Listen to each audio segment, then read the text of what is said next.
Si nous sommes bien convaincus d'une chose, c'est qu'être pauvre, c'est pas la joie. Pourtant, Jésus ouvre les béatitudes avec « Heureux les pauvres ». Selon Jésus, on pourrait donc être pauvre et heureux. Doit-on y voir une invitation à tout perdre ?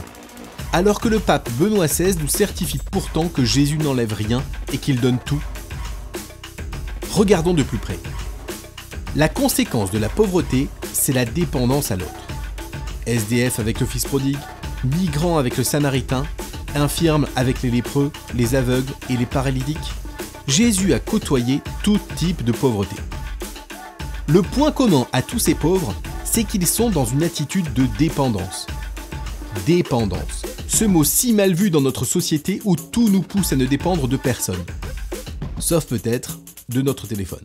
Pourquoi la dépendance nous rend-elle heureux ? Parce qu'il y a de la joie à avouer que l'on ne peut pas tout.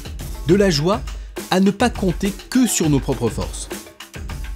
Par la pauvreté, Dieu désire nous faire expérimenter que nous vivons les uns avec les autres et que nous devons compter les uns sur les autres.